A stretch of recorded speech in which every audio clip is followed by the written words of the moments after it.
তো আমগুলো প্রথমে দেখুন খুব সুন্দর করে খোসাটা ছাড়িয়ে দিয়েছি, পরিষ্কার করে ধুয়ে নিচ্ছি। এরপর এটাকে আমি কুড়িয়ে নিচ্ছি, জেলি বানাবো আমি, দিয়ে আপনাদের সাথে সেই রেসিপিটা শেয়ার করবো। সব আমগুলো কিন্তু আমি কুড়ে নেবো, সেদ্ধ করে করা যায় কিন্তু আমি কুড়েই বানাই, কুড়ে করলে বেশি সুন্দর হয়।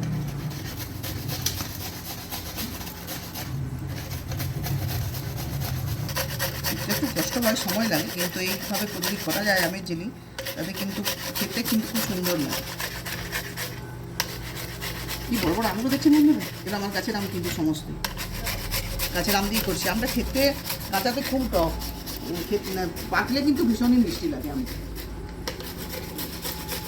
তো কুড়ি নিয়ে চলে এসেছি, দেখুন 5টা আম আছে, কড়াইয়ের মধ্যে দিয়ে গ্যাসের উপরে বসিয়ে দিয়েছি। এই দুটো উপকরণই লাগবে, আম আর চিনি। তো ঠিকমতো দিতে হবে, আন্দাজ মতো একদম দিলেই কিন্তু খুব ভালো হবে জেলিটা। দিচ্ছি খুবই সামান্য লবণ, লবণটা দিয়ে কিছুক্ষণ নেড়ে নিচ্ছি এটাকে, ব্যাস। এরপর চিনি দিয়ে দিচ্ছি,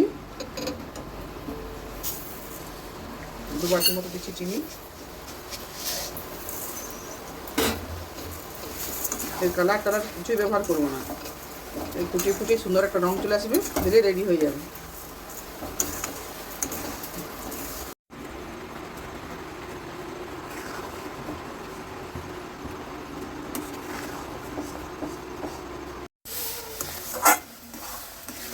জেলিটা দেখুন সম্পূর্ণ রেডি হয়ে গেছে। যখন দেখবেন যে কড়াই থেকে উঠে আসে, তখনই বুঝতে পারবেন যে জেলিটা সম্পূর্ণ রেডি। এটা ঠান্ডা করে আমি একটা জারের মধ্যে তুলে রেখে দেবো। এটা কিন্তু সারা বছর সংরক্ষণ করে রাখা যাবে, ফ্রিজ ছাড়াও। যেহেতু আমি ভিনিগার দিয়ে দিয়েছি, সেটা কিন্তু আপনার সাথে শেয়ার করা হয়নি। রান্নাটা হওয়ার পর ভিনিগার 2 চামচ দিয়ে দেবেন, দিয়ে ঠান্ডা করে জারের মধ্যে তুলে রেখে দেবেন। কাঁচের জারে দিলে কিন্তু বেশ ভালো থাকবে সারা বছর। মাঝে মধ্যে একটু রোদে দিয়ে দিলেই হবে। তো হয়ে গেছে, এখন নামিয়ে নিচ্ছি। তো কত সুন্দর কালারটাও এসছে দেখুন।